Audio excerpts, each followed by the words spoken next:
Hello friends, welcome to my YouTube channel. दोस्तों, स्वागत है आप सभी का एक बार फिर से मेरे यूट्यूब चैनल पर। दोस्तों, आज के इस वीडियो में मैं आपके लिए यूपी पुलिस कांस्टेबल, दोस्तों जैसा कि आपको पता है, यूपी पुलिस कांस्टेबल के 60,244 पोस्टें आई हैं इस बार। ठीक है। और इन पोस्टों को दोस्तों ध्यान में रखते हुए उत्तर प्रदेश कांस्टेबल की मैं आपके लिए जीएस और हिंदी से संबंधित कुछ इंपॉर्टेंट प्रश्न लेकर आऊँगा। दोस्तों, जीएस या जिसको हम जीके बोलते हैं, ठीक है, यूपी में इस पे कांस्टेबल में तो आपसे जीके का क्वेश्चन पूछेगा। 37 क्वेश्चन इसके हैं और हिंदी के दोस्तों 38 क्वेश्चन हैं। ठीक है। तो दोनों को मिलाकर के कितने हो रहे हैं? 75 प्रश्न बन रहे हैं आपके यहाँ पर। ठीक है। मैं आपके लिए दोस्तों जीके के और हिंदी के कुछ इंपॉर्टेंट क्वेश्चन लाता रहूंगा टाइम टाइम पर, जो कि यूपी पुलिस की परीक्षाओं में आपकी बहुत ज़्यादा हेल्प मिलेगी आपको इन प्रश्नों से। तो चलिए दोस्तों, हम शुरू करते हैं आज के अपने पहले प्रश्न से। तो हमारा जो आज का पहला प्रश्न है वो है, उत्तर प्रदेश में सर्वाधिक मूंगफली उत्पादक जिला कौन सा है? तो दोस्तों, उत्तर प्रदेश में सबसे ज्यादा मूंगफली उत्पादक जो जिला है वो है आपका झांसी। तो ये हमारा झांसी जो है सही आंसर हो जाएगा। चलिए अगला प्रश्न देखते हैं दोस्तों। क्वेश्चन नंबर 2 है, उत्तर प्रदेश राज्य एक्ट पर गवर्नर जनरल द्वारा कब हस्ताक्षर किए गए थे? इंपॉर्टेंट क्वेश्चन है दोस्तों। ठीक है। और ये जो हस्ताक्षर किए गए थे गवर्नर जनरल के द्वारा दोस्तों, यह किए गए थे 7 जनवरी 1947 को। तो ये हमारा जो है सही आंसर हो जाएगा 7 जनवरी 1947। अगला प्रश्न देखते हैं दोस्तों। क्वेश्चन नंबर 3 है, उत्तर प्रदेश में खाद्य पार्क की स्थापना कहाँ की गई थी? खाद्य दोस्तों ऐसे लिखा जाएगा, ये गलत लिखा हुआ है। ठीक है। खाद्य पार्क की स्थापना कहाँ की गई है? तो दोस्तों यह की गई है नोएडा में। तो ये जो है नोएडा हमारा वो सही आंसर हो जाएगा। आप इसको option A B C D करके मान सकते हैं। ठीक है दोस्तों, ये 1 2 3 4। तो जो डी है ये ऑप्शन हमारा यहाँ पर सही आंसर हो जाएगा, नोएडा। क्वेश्चन नंबर 4 है दोस्तों, उत्तर प्रदेश की सुश्री वीणा भूषण का संबंध किस खेल से है? तो दोस्तों वीणा भूषण का संबंध है टेबल टेनिस से। तो ऑप्शन बी जो है यहाँ पर हमारा सही आंसर हो जाएगा। अगला प्रश्न है दोस्तों, उत्तर प्रदेश का राजकीय पुष्प। तो उत्तर प्रदेश का जो राजकीय पुष्प है दोस्तों वो है टेशु। टेशु को दोस्तों हम पलाश के रूप में भी जानते हैं। ठीक है, पलाश या टेशु बोलते हैं। ये हमारा उत्तर प्रदेश का क्या है? राजकीय पुष्प है। ठीक है दोस्तों, अगर मैं पशु की बात करूं उत्तर प्रदेश के राजकीय पशु की, तो दोस्तों वह है बारहसिंघा। ठीक, ये भी आपको याद रखना है, बारहसिंघा। अगला प्रश्न है, उत्तर प्रदेश में सर्वाधिक प्रचलित लोक नृत्य निम्नलिखित में से कौन सा है? तो दोस्तों यूपी में जो सबसे ज्यादा फेमस नृत्य है, लोक नृत्य इसकी हम बात करते हैं, तो वो है हमारा नौटंकी। ठीक है दोस्तों, ये एक लोक नृत्य है। ठीक, अगर हमें बात करूं आपसे शास्त्रीय नृत्य की उत्तर प्रदेश के, तो जो दोस्तों कथक है, ठीक है, वो उत्तर प्रदेश का क्या है? शास्त्रीय नृत्य है। ठीक, अगला प्रश्न देखते हैं दोस्तों, उत्तर प्रदेश में किसान भई योजना कब से लागू की गई थी? तो दोस्तों किसान भई योजना लागू की गई है 1992 से। बी ऑप्शन हमारा यहाँ पर सही आंसर हो जाएगा। क्वेश्चन नंबर 8 है, निम्न में से उत्तर प्रदेश के किस खिलाड़ी का संबंध बैडमिंटन से है? तो दोस्तों इनमें से अगर मैं बात करूं तो राजेंद्र सिंह का संबंध जो है वो है आपका बैडमिंटन से। तो ऑप्शन ए हमारा यहाँ पर सही आंसर हो जाएगा। क्वेश्चन नंबर 9 देखते हैं दोस्तों, उत्तर प्रदेश का छोलिया नृत्य गति किस जाति में प्रचलित है? जो छोलिया नृत्य दोस्तों जो होता है ये आपका राजपूतों में फेमस है।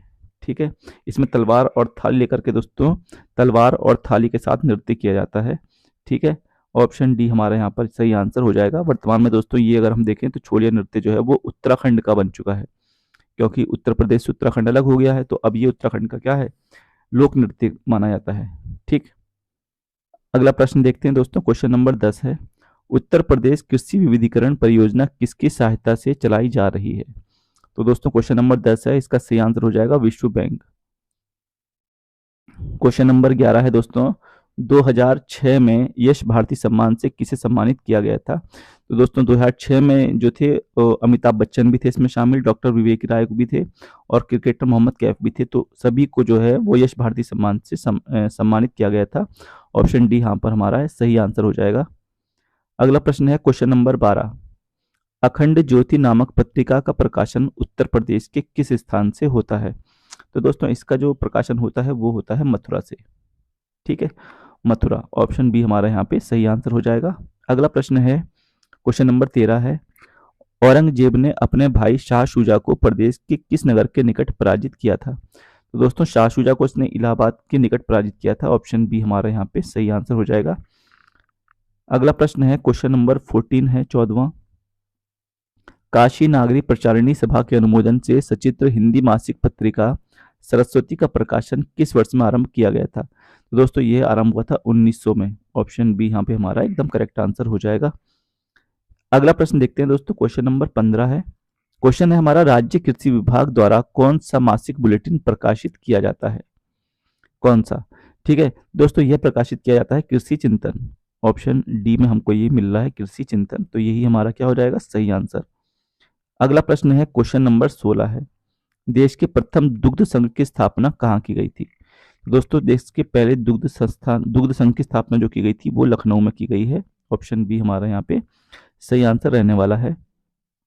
क्वेश्चन नंबर 17 है दोस्तों, वाराणसी से वर्ष 1850 में श्री तारामोहन मित्र नामक बंगवासी ने किस पत्र का प्रकाशन प्रारंभ किया था? तो दोस्तों ये जो प्रकाशन किया था इन्होंने सुधाकर का।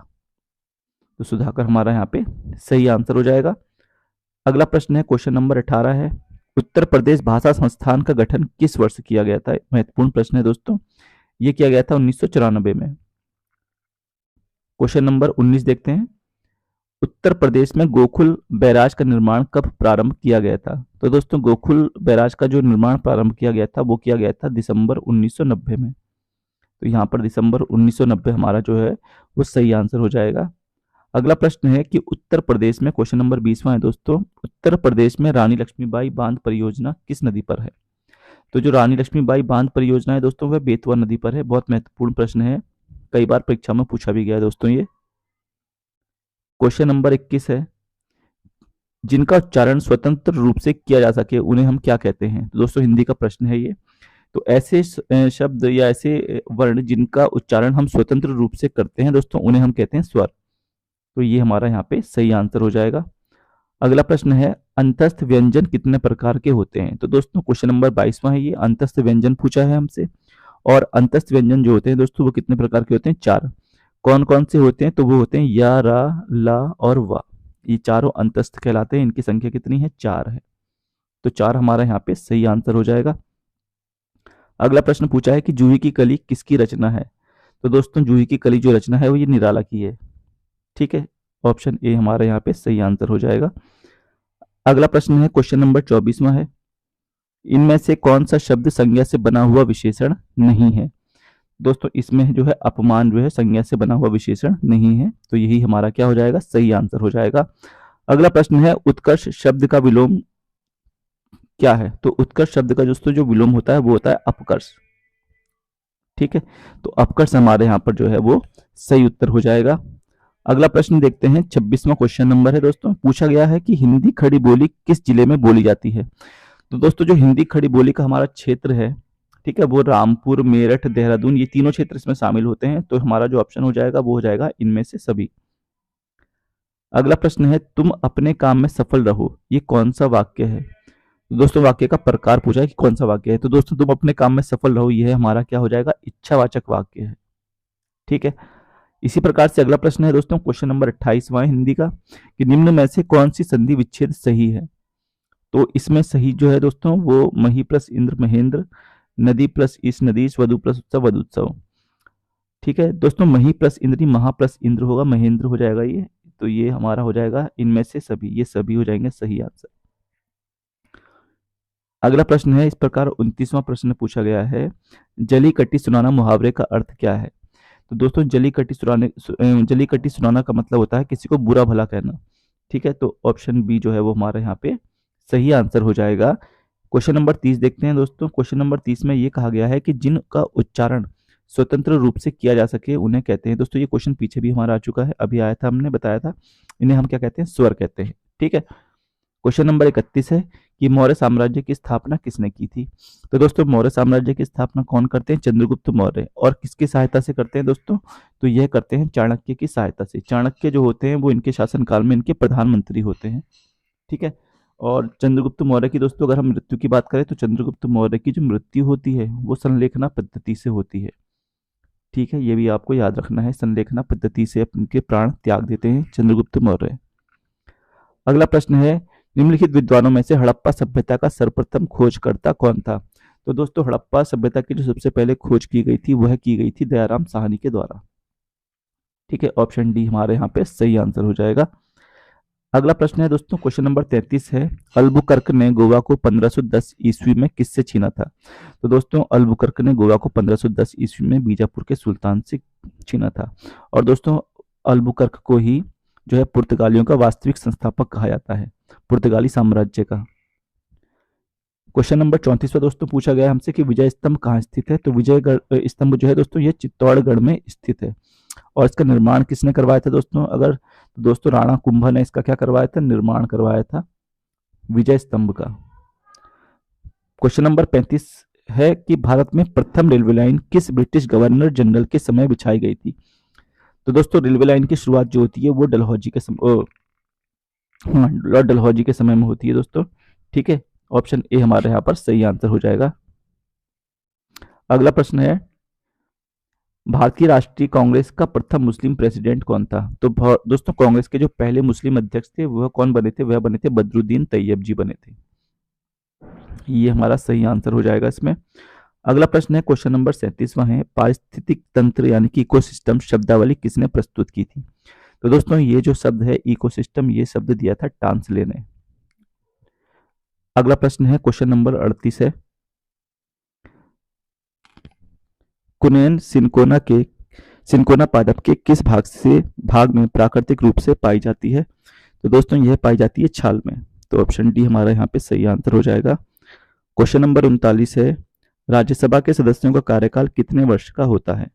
तो दोस्तों राज्यसभा के सदस्य जो है इनका कार्यकाल होता है 6 वर्ष का, जबकि लोकसभा के सदस्यों का कार्यकाल 5 वर्ष का होता है।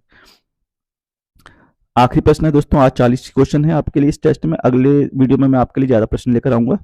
ठीक है, क्वेश्चन नंबर 40 है दोस्तों, राष्ट्रपति के चुनाव में कौन कौन मतदान करता है? तो राष्ट्रपति के चुनाव में दोस्तों लोकसभा और राज्यसभा के सदस्य मतदान करते हैं। तो यही इसका क्या हो जाएगा? सही आंसर हो जाएगा। आई होप दोस्तों आपको यह वीडियो पसंद आया होगा। मिलते हैं नेक्स्ट वीडियो में, तब तक के लिए धन्यवाद।